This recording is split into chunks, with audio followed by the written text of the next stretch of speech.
Assalamualaikum warahmatullahi wabarakatuh. Halo teman-teman semuanya. Pernahkah kalian membayangkan bagaimana Islam dipimpin setelah wafatnya Rasulullah SAW?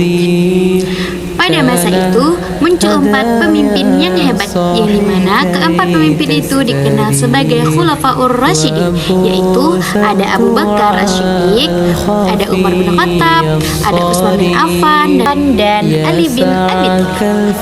Keempat Khulafaur Rasyidin ini memimpin dengan penuh kejujuran, keadilan, keberanian, dan tanggung jawab. Nah, di kepemimpinan mereka tidak hanya membawa kemajuan bagi umat Islam, tetapi juga menjadi teladan yang dapat kita pelajari hingga saat ini. Yuk kita simak bersama-sama kisah dan pelajaran berharga dari kepemimpinan Khulafaur Rasyidin. Kepemimpinan yang pertama ialah dimulai daripada Abu Bakar As-Siddiq. Siapa sih itu Abu Bakar As-Siddiq? Nah, Abu Bakar lahir di Mekah sekitar tahun 573 Masehi. Nama aslinya adalah Abdullah bin Abu Quhafah. Sebelum masuk Islam, beliau dikenal sebagai pedagang yang jujur, ramah, dan dihormati masyarakat.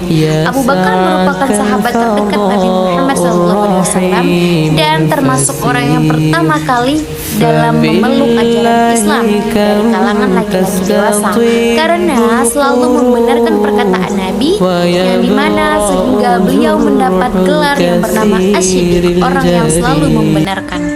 Setelah Rasulullah SAW wafat pada tahun 632 Masehi, umat Islam berada dalam keadaan yang sangat bersedih dan sangat bingung. Nah, banyak sahabat tidak percaya bahwa Rasulullah SAW telah wafat. Saat itu Abu Bakar As-Siddiq tampil menenangkan umat dengan menyampaikan bahwa siapa yang menyembah Muhammad maka Muhammad telah wafat, tetapi siapa yang menyembah Allah maka Allah hidup dan tidak akan pernah mati. Setelah melalui musyawarah para sahabat, Abu Bakar dipilih menjadi khalifah pertama. Tugas beliau yang dimana menghadapi itu tidak mudah. Beberapa kabilah Arab menolak membayar zakat, bahkan ada yang keluar dari Islam dan mengaku memiliki nabi baru. Abu Bakar dengan tegas memimpin perang Riddah, yang dimana perang Riddah tersebut berguna untuk menjaga persatuan umat Islam dan mempertahankan ajaran yang telah dibawa oleh Rasulullah SAW. Selain itu, pada masa kepemimpinannya, banyak penghafal Al-Quran gugur dalam peperangan. Karena khawatir ayat-ayat Al-Quran hilang, Abu Bakar memerintahkan pengumpulan penulisan Al-Quran dalam satu kumpul naskah. Nah, mengapa Abu Bakar tidak memimpin lagi? Abu Bakar tidak berhenti memimpin karena diganti atau diturunkan dari jabatan, melainkan beliau berhenti memimpin karena beliau sakit. Setelah memimpin sekitar 2 tahun, kesehatannya semakin menurun. Sebelum wafat, beliau bermusyawarah dengan para sahabat dan menunjuk Umar bin Khattab sebagai penggantinya agar umat Islam tetap bersatu. Pada tahun 634 Masehi, Abu Bakar wafat dalam usia sekitar 63 tahun. Meskipun masa kepemimpinannya sangat singkat, akan tetapi jasanya sangat besar karena berhasil menjaga persatuan umat Islam di masa yang sangat sulit setelah wafatnya Rasulullah SAW. Hal-hal yang paling menonjol ketika dari kepemimpinan Abu Bakar As-Siddiq ialah teguh mempertahankan ajaran Islam, berani menghadapi pemberontakan dan kemurtadan, dan menjaga persatuan umat Islam, serta memulai pengumpulan Al-Quran. Yang terakhir, beliau sederhana, jujur, dan sangat dekat dengan rakyat.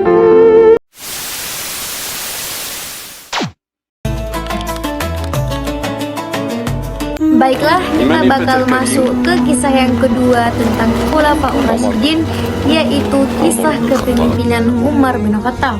Setelah wafatnya Abu Bakar As-Siddiq pada tahun 634 Masehi, kepemimpinan umat Islam dilanjutkan oleh Umar bin Khattab. Umar dikenal sebagai pemimpin yang tegas, berani, dan sangat adil. Meskipun terkenal keras, beliau sangat peduli terhadap rakyatnya. Pada masa kepemimpinannya, wilayah Islam berkembang sangat pesat. Banyak daerah seperti Persia, Mesir, dan wilayah Syam berhasil bergabung ke dalam pemerintahan Islam. Namun, Umar tidak hanya fokus pada perluasan wilayah, beliau juga membangun sistem pemerintahan yang rapi dan teratur.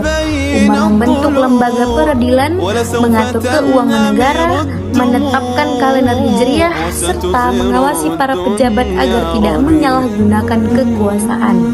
Beliau juga sering berkeliling pada malam hari hanya untuk melihat langsung kondisi rakyatnya. Umar tidak ingin ada rakyat yang kelaparan atau hidup dalam kesulitan tanpa diketahui pemimpinnya. Salah satu kisah yang terkenal adalah ketika Umar menemukan seorang ibu yang sedang menenangkan anak-anaknya yang sangat lapar.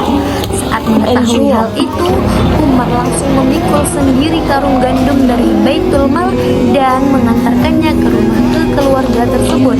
Baginya, pemimpin harus bertanggung jawab atas kesejahteraan rakyatnya. Nah, mengapa Umar tidak memimpin lagi? Pada tahun 644 Masehi, Umar dihikam oleh seorang budak Persia yang bernama Abu Lu'lu'ah al-Majusi. Saat itu, Umar sedang memimpin sholat subuh setelah beberapa hari dalam keadaan terluka. Akhirnya, Umar pun tutup usia ataupun wafat. Sebelum wafat, beliau membentuk tim musyawarah yang terdiri dari beberapa sahabat untuk memilih kekhalifahan berikutnya. Dari musyawarah tersebut terpilihlah Utsman bin Affan sebagai khalifah setelah Umar. Nah, hal-hal apa sih yang paling menonjol ketika kepemimpinan Umar?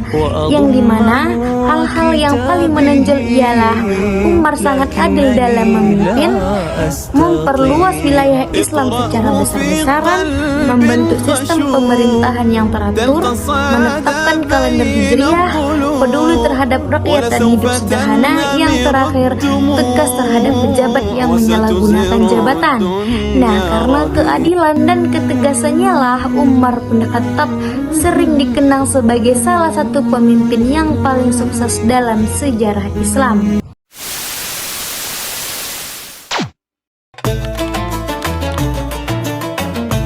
Baiklah, di sini kita akan membahas kisah yang ketiga, yaitu kisah kepemimpinan Utsman bin Affan. Setelah wafatnya Umar bin Khattab pada tahun 644 Masehi, umat Islam memilih Utsman bin Affan sebagai khalifah yang ketiga.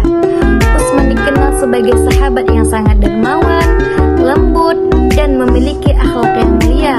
Bahkan sebelum beliau menjadi khalifah, beliau sering mengorbankan harta pribadinya hanya untuk membantu perjuangan Islam. Saat memimpin, wilayah Islam terus berkembang pesat hingga ke berbagai daerah baru. Perdagangan semakin maju dan kondisi ekonomi umat Islam semakin cukup baik.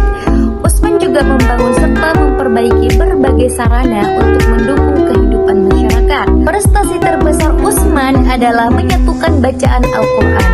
Seiring meluasnya wilayah Islam, muncullah perbedaan cara membaca Al-Quran di beberapa daerah. Untuk menjaga persatuan umat, Utsman membentuk tim yang dimana tim tersebut dipimpin oleh Zaid bin Thabit untuk menyusun mushaf standar. Salinan mushaf tersebut kemudian dikirim ke berbagai wilayah Islam. Karena jasa inilah Al-Quran kita baca saat ini dikenal sebagai mushaf Utsmani. Namun pada akhir masa kepemimpinannya muncullah berbagai fitnah dan tuduhan terhadap beliau.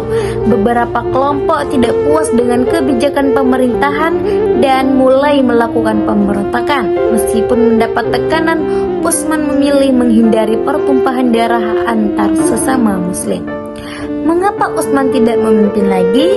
Pada tahun 656 Masehi, rumah Utsman dikepung oleh kelompok pemberontak. Dalam keadaan sedang membaca Al-Quran, beliau pun akhirnya terbunuh di rumahnya. Dengan wafatnya Utsman, maka berakhirlah masa kepemimpinan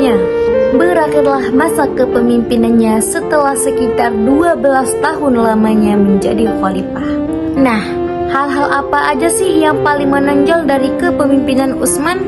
Yang dimana hal-hal yang paling menonjol ialah membukukan dan menyebarkan mushaf Utsmani, memperluas wilayah Islam, meningkatkan perkembangan ekonomi dan perdagangan, sangat dermawan dan sederhana, dan yang terakhir mengutamakan persatuan umat serta menghindari konflik.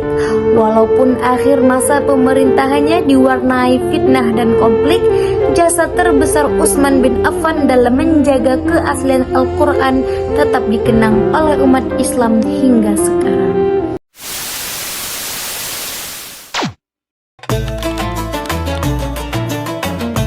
Baiklah, kita akan masuk ke kisah yang keempat Khulafaur Rasyidin, yaitu kisah akhir daripada kekhilafahan, yang dimana khilafah yang terakhir ialah Ali bin Abi Thalib.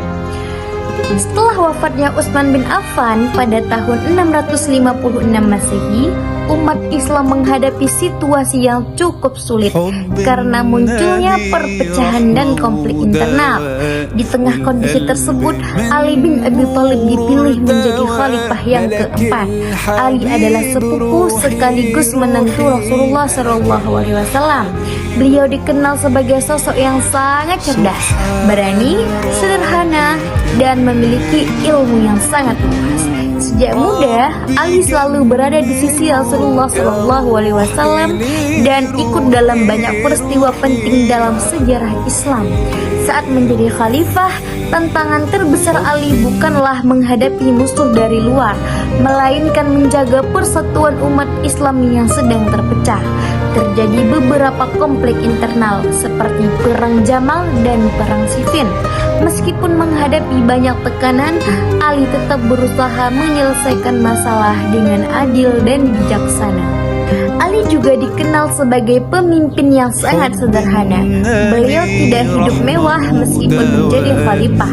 Baginya, jabatan adalah amanah yang dimana harus digunakan untuk melayani rakyat, bukan untuk mencari keuntungan pribadi. Selain itu, Ali terkenal karena kecerdasannya dalam ilmu agama, hukum, dan pemerintahan. Banyak nasihat dan kata-kata bijaknya yang masih dipelajari hingga sekarang. Nah, mengapa Ali tidak memimpin lagi? Pada tahun 661 Masehi, ketika sedang menuju sholat subuh di kota Kufah, Ali diserang oleh Abdurrahman bin Muzam. Akibat luka yang dideritanya, Ali wafat dalam beberapa hari kemudian. Dengan wafatnya Ali, berakhirlah masa Khulafaur Rasyidin yang dimana yang berlangsung sekitar 30 tahun sejak wafatnya Rasulullah SAW. Hal yang paling menonjol dari kepemimpinan Ali, yang dimana Ali sangat cerdas dan berilmu, berani dalam membela kebenaran, adil dalam mengambil keputusan, hidup sederhana meskipun menjadi khalifah, dan yang terakhir berusaha menjaga persatuan umat di tengah konflik besar. Empat Khulafaur Rasyidin memberikan teladan kepemimpinannya yang berbeda-beda. Abu Bakar As-Siddiq menonjol dalam menjaga persatuan umat. Umar bin Khattab terkenal karena keadilannya. Utsman bin Affan berjasa dalam pembukuan Al-Quran. Dan yang terakhir, Ali bin Abi Thalib dikenal karena ilmu, keberanian, serta kebijaksanaannya. Merekalah menjadi contoh pemimpin yang mengutamakan amanah, keadilan, dan kepentingan umat di atas kepentingan pribadi. Demikianlah kisah kepemimpinan Khulafaur Rasyidin, empat sahabat terbaik yang melanjutkan perjuangan Rasulullah SAW. Dari mereka, kita belajar tentang kejujuran, keadilan, pengorbanan, kesabaran, serta tanggung jawab dalam memimpin. Semoga kisah mereka dapat menjadi inspirasi bagi kita untuk menjadi pribadi yang lebih baik dan mampu menerapkan nilai-nilai kepemimpinan dalam kehidupan kita sehari-hari. Terima kasih sudah menyaksikan video ini. Jangan lupa untuk like, komentar, dan bagikan video ini agar semakin banyak yang dapat mengambil manfaat dari kisah para Khulafaur Rasyidin. Sekian dari saya, Siti Rahma. Jika ada kesalahpahaman atau kesalahan